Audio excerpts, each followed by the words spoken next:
So hello and good morning to everybody. Thank you for, like I said, joining us today. As you know, the title of the event today is all about women in diversity in fintech. I've got some incredible guests joining us this morning. But first of all, just to welcome you, my name is Caroline Holmes and I'm the MD at SheCanCode.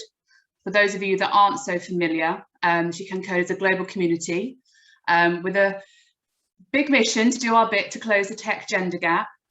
We use content, marketing and events to engage and inspire and attract a more diverse community to our amazing technology sector. And we work with our member companies to help promote and showcase themselves to the community in order to attract and hire a more diverse workforce. So on today's Power Up session, we're talking about all the importance of fintech, diversity in fintech. And I have two great guests.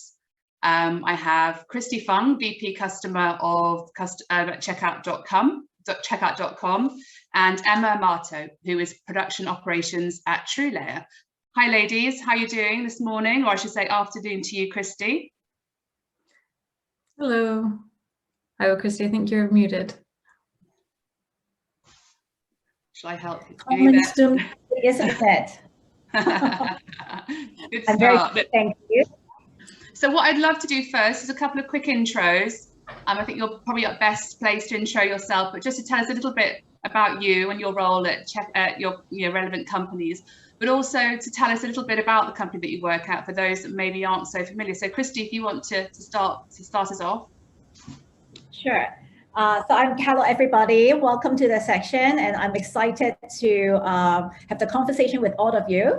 I'm Christy, I'm based in Hong Kong. I'm the VP of Customer Success of Checkout.com, and I lead a team of Customer Success Manager, and it is very obvious my team makes sure that our clients, which we call merchants, are as successful as they can using the technology and solutions that Checkout provides. So Checkout, to give you a little bit of background, is a leading international provider of online payment solutions. We service a wide range of enterprise merchants, ranging from e-commerce and food delivery to money remittance and crypto. And we help our merchants to accept and process payment every single day. Checkout's business objective is very simple. We want to create a future banking platform for all financial payment needs. And earlier this year, we completed our $450 million Series C fundraising with a valuation of $15 billion. So all exciting stuff with the company and also with the industry as well. Fantastic. And Emma? Yeah. So I am the product operations lead at TrueLayer. I've been working in tech for about 4 years in operational roles, and basically I'm just a complete operations nerd. Right now I am, it's sad but true. Right now I am building the product operations function, which consists of product analysts and operations associates and bank relationships managers.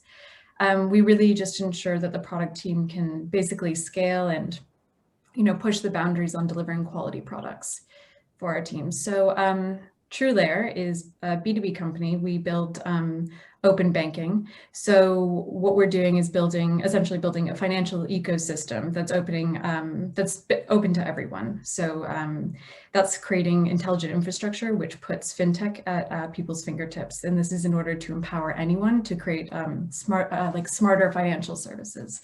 So we basically have been around for 4 years, and we are the largest open banking provider in the UK.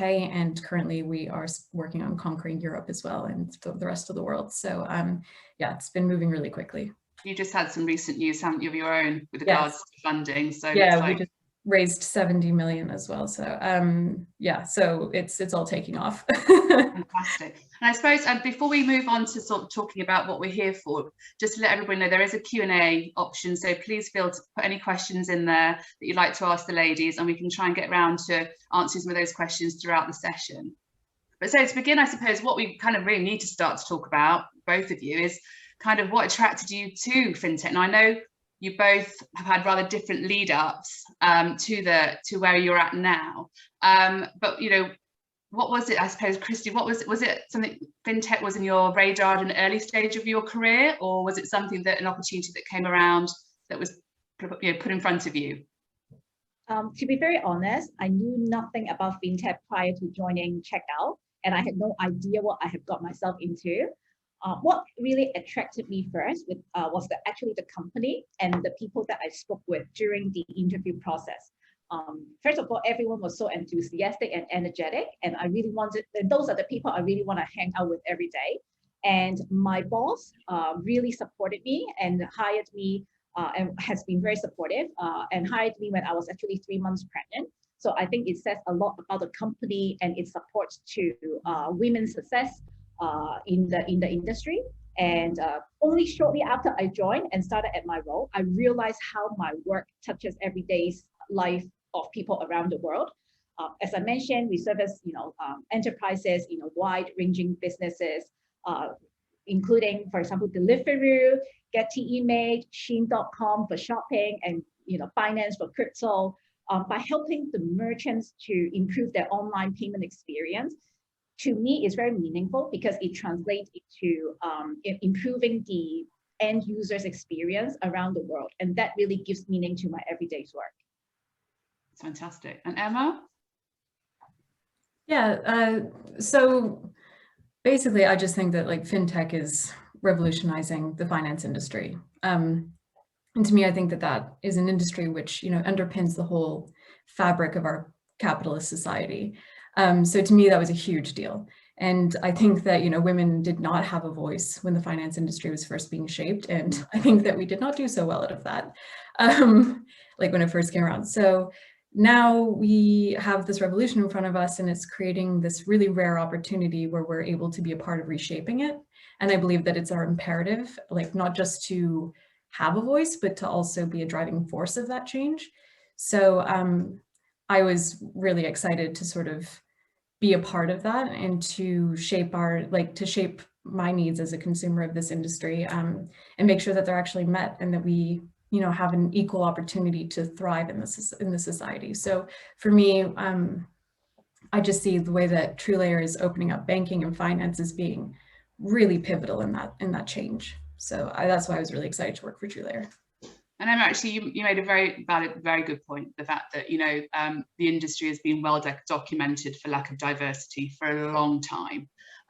Struggling with bad media portrayals, outdated cultural norms and stereotypes, and as we all know, lack of female leadership.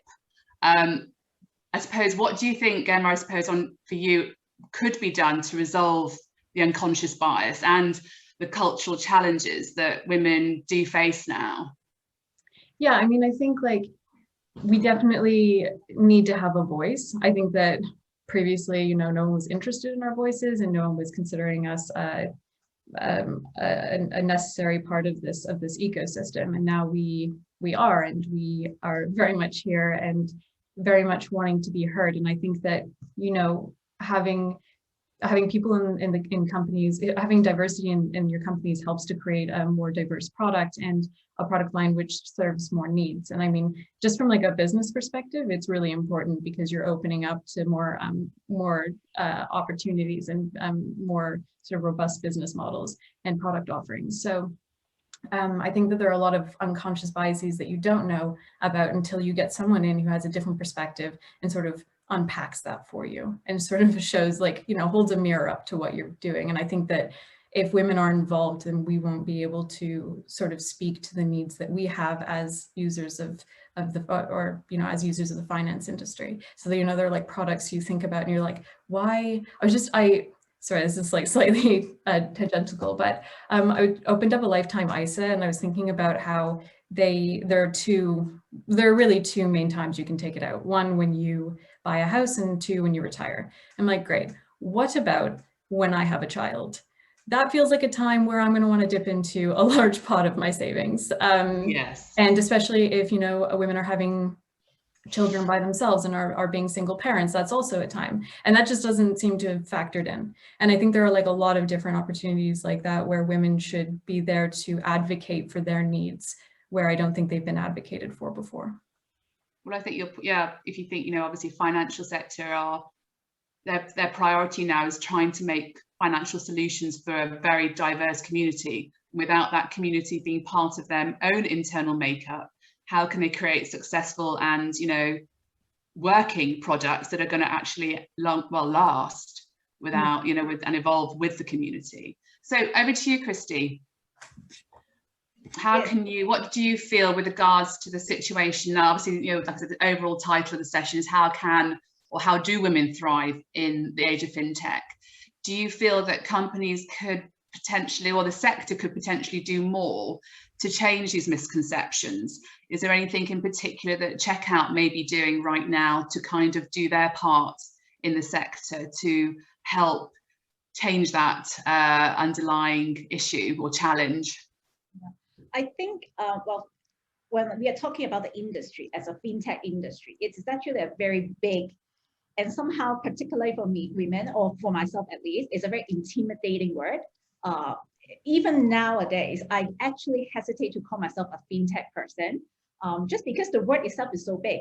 So I think this is one of the things that we kind of need to address, as this is kind of like a misunderstanding. And within fintech, there's actually a lot of different businesses, many different business models. Open banking is one. We have crypto, we have payment processing, we have online mobile payment, we have P2P lending, and you name it, we have it. So I think, and certainly within the fintech industry, I think there is certainly something for everyone, regardless if you are coming from a technical background. If you're like myself, I don't come from a technical background. I don't know how to code. I tried to even start learning, but I failed to even start with it. But there is certainly something for everyone, and that confidence that women need to have, that knowledge, that awareness that women need to have to at least get over the first hurdle and get themselves into the role is extremely important. And I think I have always been very lucky and blessed with very understanding and open-minded managers and companies. Like I mentioned earlier, Checkout hired me when I told them that openly that I'm actually 3 months pregnant. That means a lot to the employees and also to the industry as well, setting a standard of welcoming women of different life stage and different situation with open arms. So I definitely think this awareness from the from the employees' point of view and also from the employer's point of view is extremely important to open up the industry and welcome more women's talents to participate. And I think that, like you said, with companies profiling more individual, not case studies, but women within their own company who have come from different backgrounds. And I think we're, you know, big believe that, you know, you don't have to be a techie to be in tech. But also, you know, we need role models. It's a big buzzword, I think, throughout all industries, but very much so in women in tech community. And I think seeing companies share the role models from different backgrounds, different career journeys is hugely important, and we see on SheCanCode's perspective hugely valuable. So for you two, you know, have you had role models through your career so far? Have they been technology focused, or have they been more lifestyle focused? Have you had anybody that you've followed in the past, or are following, I should say, or have been motivated by?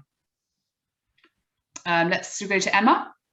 Yeah, sure. I mean, I think this is probably pretty cringe, but like genuinely, I am super impressed and impacted by the women that I work with, and at TrueLayer specifically. I mean, it really like truly is like a very incredible company. You know, we've got Emma Amato, who is our VP of marketing, and Marie Stanteller is our VP of data products, and they are incredible. Like every day I just see them smashing it and completely dismantling that, you know, classic double bind where female leaders are either strong leaders or well-liked leaders, but like never both. and I think like they are both consistently like nurturing and warm and approachable, while also being strong and assertive and decisive, because, you know, although, you know, that dichotomy is perpetuated through unconscious or conscious biases, I think it's really great to find a place that, you know, a place that recognizes that, and that is not a real dichotomy, and that there are, and to see women who epitomize being really well-rounded leaders. And I think, you know, for me, it's not just the women who are breaking down these stereotypes, but also the men that I work with who really are allies in this. And I think about Fra and Luca, who are our founders, who set really what shouldn't be, but are incredibly aggressive talent gender diversity targets from TrueLayer's very beginning. So they're like, we want 50% female applicants and 50% male applicants, much to like the horror of the recruiters who are like, it's just not possible. And they're like, do it, basically, like it needs to be done. And Osama, who's our chief product officer, who sponsors our TrueLayer Women's ERG group and who's just always an ally in the workplace. And I think it's just so important for men to, be explicit in advocating for diversity and inclusion in the workplace, and that it's not just going to fall on the shoulders of women or the shoulders of those who are the minority groups, which we're trying to, help build more diversity and inclusion for. So I think like when I look to my role models, I look at, those leaders in TrueLayer who are really helping to break this all down and build a more diverse future.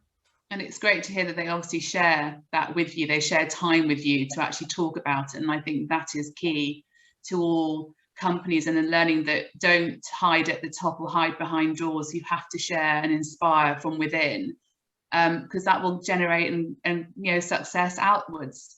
But it takes a lot of companies to try and recognize. I think time is always the issue and the factor, but time, nowadays now it's 5 minutes, 10 minutes. It's valuable, and it can do so much for your employees to feel their worth within the firm.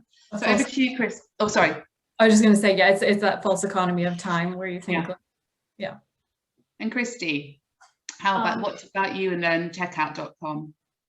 So at Checkout, we are very lucky to have actually quite a number of female senior leaders at our company. So for example, our chief of staff, our SVP of marketing, and our SVP of legal are all female. And this is that's definitely a very good role model for the employees within the company, so that we know, particularly for legal, it is not typically a female-led position, and it's a representation that we are kind of having a very equal and diverse leadership team as well. And I would say particularly during the pandemic, it is hard to even if, for example, even if you have mentors and such, it's hard to actually have that engagement that you used to have. I don't exactly know what is that base, but basically you are the average of the five people you most engage with. These days, with the pandemic, it is hard to engage with people either face-to-face or everyone is all zoomed out. So I found it very useful to actually be inspired by different people in terms of podcasts or books and such, so that it can really be ranging from someone like Oprah, it is a fantastic, awesome role model, female role model, and just listening to her story and her interviews and some other podcast materials, it really inspired me to be a better human being, first of all, and also take my responsibility of being a female manager to my team and to my colleagues more seriously as well.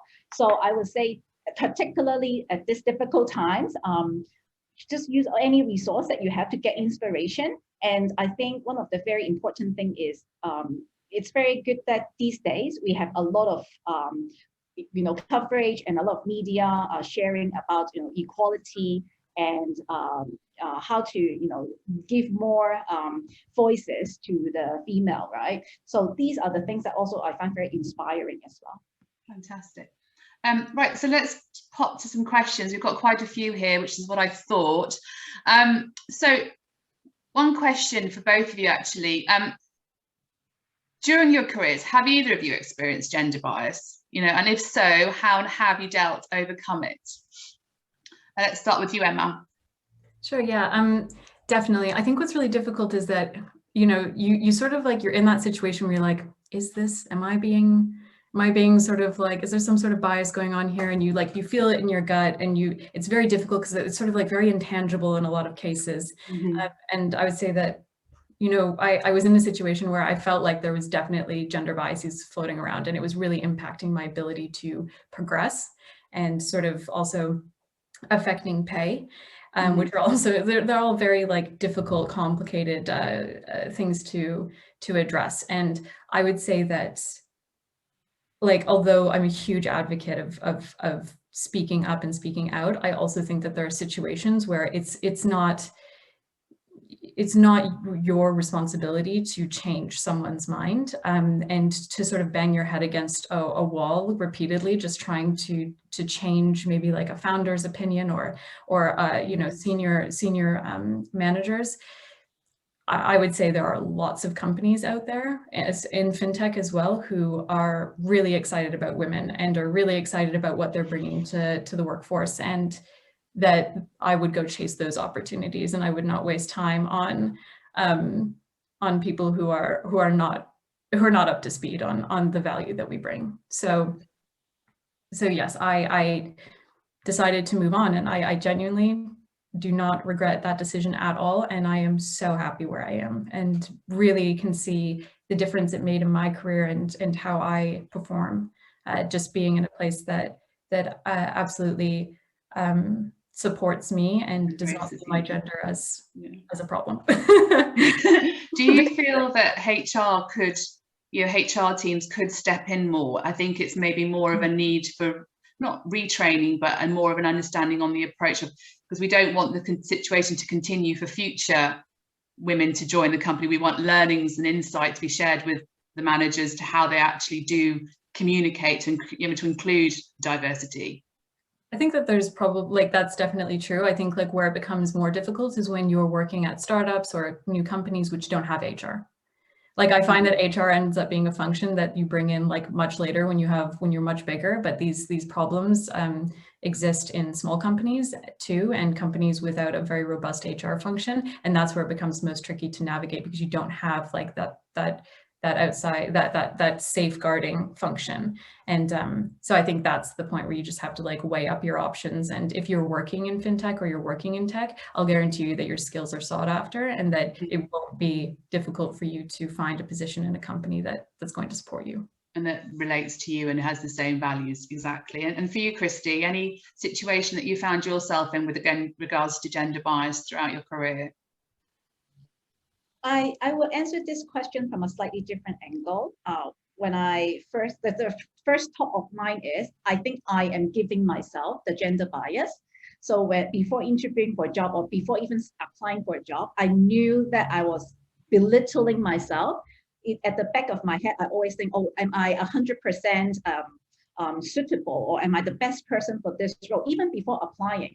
So there's a lot of limiting thoughts that now I know I have, but back then I probably did not, or during the process, I probably was not as aware of my own limiting thoughts. And that is kind of like a bias, but to myself. And I think this is something that now, as I hear more, as I learn more, and it is being talked about, for example, in Lean In, in the book Lean In by Sheryl Sandberg, this is also discussed and mentioned. So with that awareness, then I force myself to overcome that gender bias. So in like I mentioned previously, without that awareness, I probably would not even approach checkout when I was 3 months pregnant, already thinking that, oh, they're not going to hire me because of this, because of that.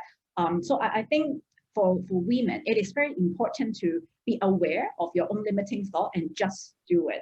At the end of the day, ask yourself, so what? Even if the company didn't want me, so what? If they didn't hire me because I'm a woman, probably it is not a company you want to work for anyways. But during the process, you learn about yourself, and you definitely will learn something from the process as well. And there's always valuable lessons to learn. Absolutely. And as you said, we mustn't focus on what we don't have. We must focus on what we do have. And I think, like, as it's well reported, that when it comes to applying for jobs, if women don't tick 10 of those boxes, we won't apply. But if men tick 3, they'll give it a go. And I think we need to be more positive in ourselves and our own abilities. Just one more of the questions. So quite an interesting one.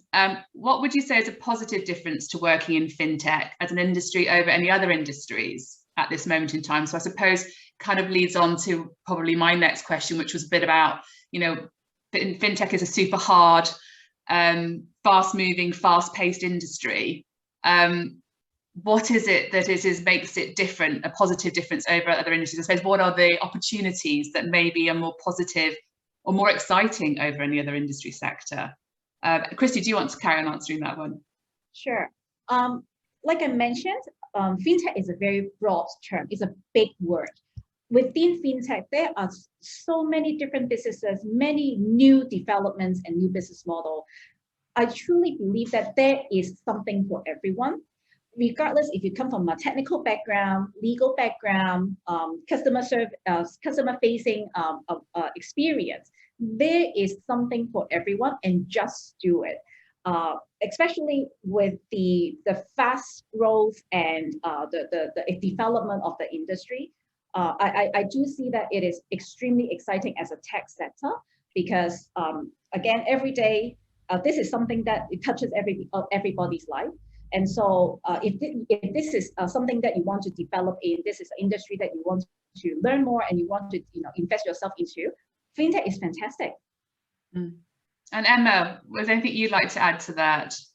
Yeah, sure. I mean, I've worked in I've had a very patchy career in terms of I've done a lot of different sectors, fashion, architecture, different arms of tech. And genuinely, I'm just really excited about democratizing the financial future. I'm excited that soon it won't be fintech, it's just going to be finance, because it's just going to be how finance is done. And yes, that means that this industry is fast moving. It means it, keeps you on your toes. And if you're someone who likes to be, challenged and grow quickly, this is sort of the industry for you. And I think it's exciting to be in other industries at the moment as well. I mean, they've all got their attributes, but I would say that because fintech is in this very interesting period of its development, you really get to make an impact on what's being created, and it's the sort of thing where you're if you like to see your ideas and thoughts come to fruition really quickly, this is a great industry to be in, because you think of something one day,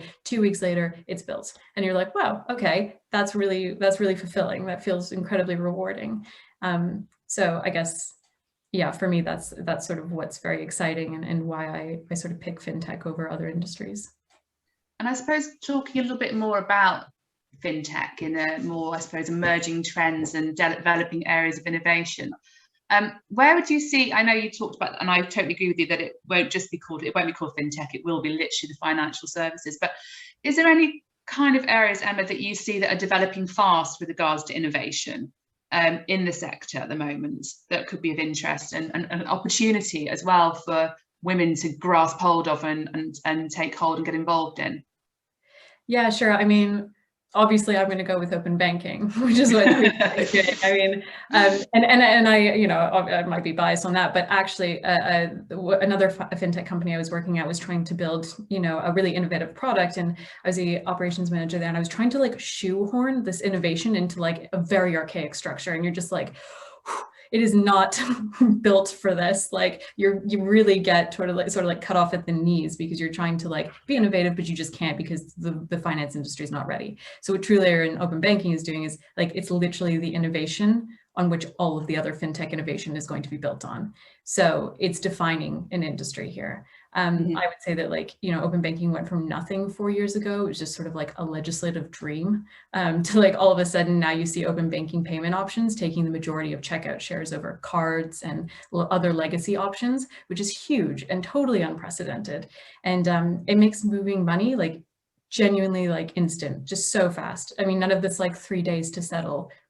What? No one has time for that. So, yeah. And it's incredibly cheap as well, and really, really secure, in a way that we've not seen with other payment options. And I think that's one of the really interesting things, is that it solves all those KYC, onboarding, account verification, all the way up to actually paying in and paying out that money. So making sure that that whole journey is just one elegant solution, rather than a bunch of patched together sort of bits and pieces that you're shoehorning. So when I saw open banking and I wasn't working in open banking, I was this is the future. My mind was blown. I was so excited about it, and it was going to solve all the problems that I was having before. So for me, I am genuinely really excited about open banking and where it's going, and it's developing incredibly quickly. And the UK is about a year ahead of the rest of the world and the rest of Europe in terms of open banking. So we're really setting a precedent for how this is going to change the world, not just the UK.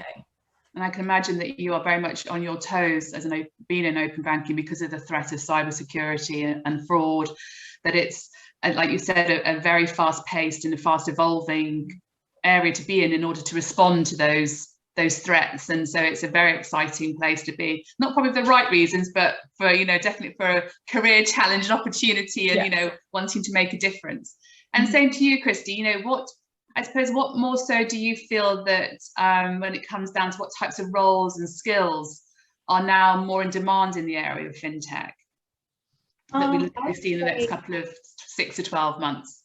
Yeah, I would say definitely problem solving, because I think at the end of the day, the core of fintech is really solving problems of different sorts. And problem solving is essential skills regardless of what roles you are at in the fintech industry. And I think this is actually one thing that female are very good at. We are problem solvers, and every day we are solving problems at home or at work. So this is a skill set I think actually female can really step up and take on the responsibilities. And I think at the same time, what really excites me would be a lot of new technologies coming up. And I think female are actually very adaptive. We are very good with adjusting into a new environment and new situations. And for example, not that I am a crypto expert at all, but I'm actually very excited about the blockchain technology. I think even though I'm not giving financial advice, but at my role, I have the privilege of working with some of the largest players in the crypto space. And with my own eyes, I see the growing trends and popularity and the familiarity of crypto as an asset class, or as a currency. And it is something that I'm exciting about. I'm extremely exciting about, and I think this is something that more female can get into. Many years ago, when crypto were first started, it was very limited to a very small group of people who have the capabilities, probably the supercomputer to mine crypto. But these days, we have many other crypto exchanges that enable a lot of different people to get involved. And I think this is an industry that is gonna be thriving. And I think females certainly have the characteristic and the quality to solve a lot of problems with the blockchain technologies and with in the crypto space. Personally, for example, I really see my kids in the adult's life using digital money instead of paper money, and that is the future. And an exciting future, to be honest. I mean, I've always found the industry sector fascinating. I think simply because of the evolution, how it's fastly moving, and also because of its value to the diverse communities and what it has to provide. Now, we've got some really great questions coming through. I'm conscious of time, but we have, at the moment, both companies, you are all actively hiring, which is great. And I'll say to the community, please, feel free to go to SheCanCode job board or to your company profiles on our job boards where we've got your roles advertised. One question that's come up is what advice would you give to grads or women starting out in tech to get into fintech? Let's go for you, Emma. Sure. I mean, it's always difficult when you're grad because you sort of don't have that work experience to lean on or those network connections. So I would say, any opportunity that you can find to network and to really connect with other women, I think building and being a part of a community is one way to really thrive. And you see men doing this all the time with their careers and advancing their careers through boys clubs, etc. And I think if you take a page out of their book, it's like community, make network connections. I think it's really important. I also, at TrueLayer, we have question sections in all of our applications. And for those candidates who maybe don't have a clearly translatable CV to the job that they're applying for, those are really great opportunities to take time and answer the question really thoroughly. It's a place where you can convince or express your interest in the area and sort of show a little bit about yourself that helps the recruiters of the talent teams to see how you might fit in with this company. And I think that you'd be surprised how many people don't answer those questions thoroughly. And yes.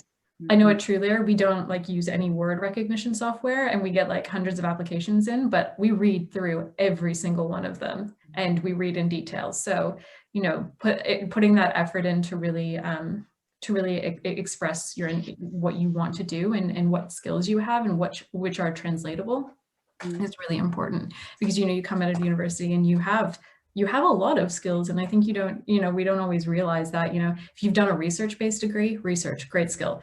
You know, anytime you've done any statistical analysis work, great skill, put that in there. You know, like, and the problem solving, going back to what Christy said, like, you know, being able to talk through any problem sets that you've done through university, I think that's all great. That's all great stuff to put onto a CV and an application. But yeah, so networking and really take time to do a great job at applying to those jobs.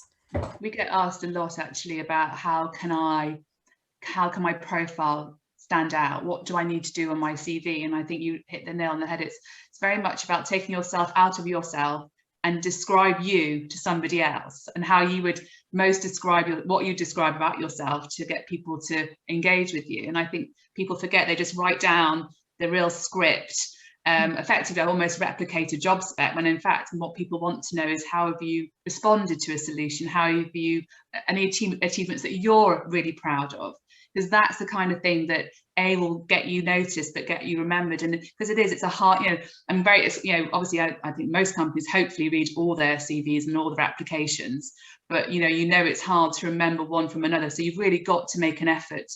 And like you said, spend and invest time in actually making sure that your application form is done correctly and it's filled in, because you know we know that there are lots coming in, but also that you try and find, like you said, those personal elements about you that you can share that also relative and relate to the values of the company that you're applying to. And so Christy, just looking at here now, we talked about both you and I are non-techies in a techie world, as it were.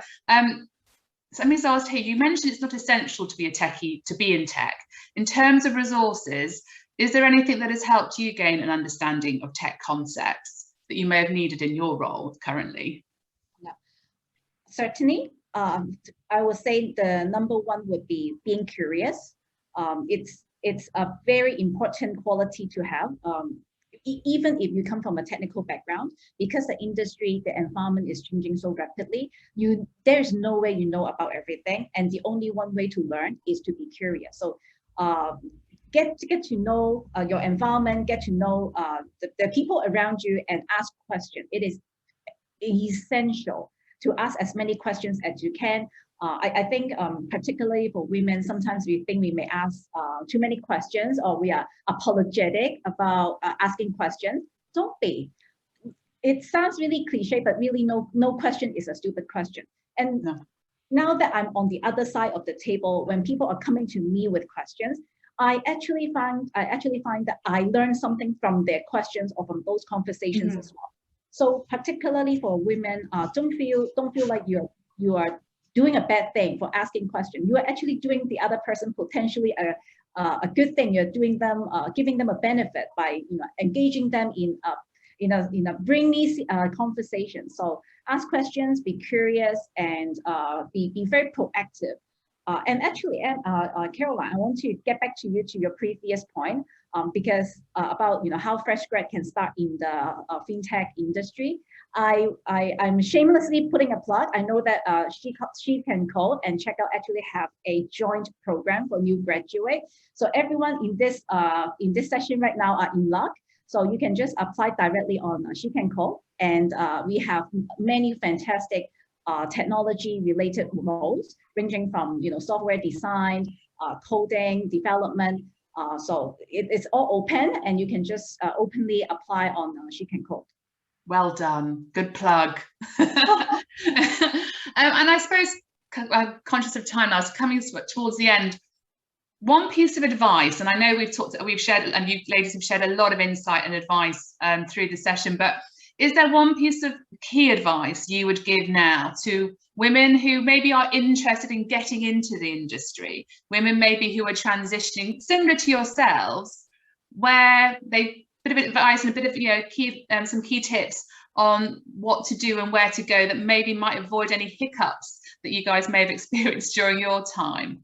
So whether that be, I don't know, joining women in tech groups, if there's any groups that you could recommend, but any kind of insights that you could provide to them or advice you could give to them.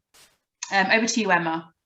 Sure. I mean, I spoke about community before being really essential in this and trying to break into a new industry. But I would just say, like apply genuinely. I mean, I'll do my shameless plug. We have like, something like 40 roles open right now and even more opening. And even if it's just to like have a discussion with us about what would the role look like, we're totally open. I mean, we always value sort of raw potential and intellect over hordes of extremely relevant experience.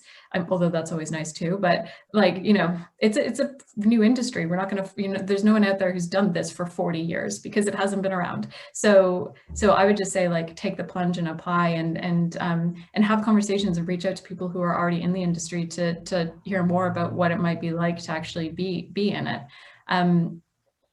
So and also I would say like speculative applications, if you don't see roles that are like your dream role, like we have at TrueLayer, although we've got our 40+ roles posted, we're really happy to receive speculative applications if you have a certain set of skills or you have a certain angle to bring. I would definitely recommend just reaching out. We've got recruiting@truelayer.com. If you just send an email to them sort of outlining what you've done in the past and what you're interested in, it is not unheard of for us to just create a role for someone because we've got a candidate who's really exciting, keen, interested, and shows a lot of potential. So I would say just be sort of bold and don't be intimidated. And I think actually both your companies, you're very welcome. And I've seen the census working with both your teams that very happy to share and talk, which I think people forget. It's like reaching out and plugging LinkedIn, but a lot of us work mostly on it. But using LinkedIn as a way to connect, just to ask questions. People don't mind. People love talking about their roles, and I think that sometimes maybe women are slightly put off by that. But as you just said, Christy, asking questions, sharing answers, learning from both sides of the conversation can really help with attracting and engaging, hopefully more diversity within the workforce. So Christy, over to you. One sort of lasting comment about advice and tips for women who are considering working in tech. I would say number one is really understand and know yourself first. Everyone has something to bring on the table and everyone is different. You would have your own values, you will have your own qualities to bring to the potential company. So really reflect internally and understand what values you have, what you can bring to the potential employer. For example, myself, I'm actually a very nurturing person, which is a very womanly quality and very not fintech-like. If you think of fintech, you don't think of a mother, right? Mm-hmm. But I would say it actually served my role perfectly because every day I am taking care of my team. I'm taking care of my merchants. So my very womanly nurturing quality comes in very handy every single day. And it actually brings me to my success. And so number one is really understand and know yourself and translate it into a benefit to your potential employer. Number two is similar to what Emma has just mentioned. Just do it. Particularly for women, we have a lot of limiting thought. We have a lot of doubt in ourselves for whatever reason, and be aware of it. Always ask yourself why not instead of why. Why not apply for this job? Why not I just cold call this person? Why not I just ping this person on LinkedIn? Why not? Instead of why would they hire me? Why this and why that? So change that mindset and change that thinking. It's very critical. And just do it. Worst case scenario, you may get a no, and that's okay. You move on. Thank you. Oh, that's a great place to stop. But thank you, ladies, so much for your time today. It's been really useful. Now, there are questions that I will share with you after the session if you'd be willing to have a quick read through and maybe answer, and then we can put those up on our site. But thank you again also to the people in the audience who have joined in with the Q&A.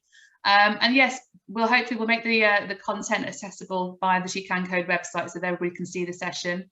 And yeah, have a lovely day. Thank you so much again for your time, and look forward to hopefully being in contact with you soon. Thank you. Thanks for organizing. Take care. Bye.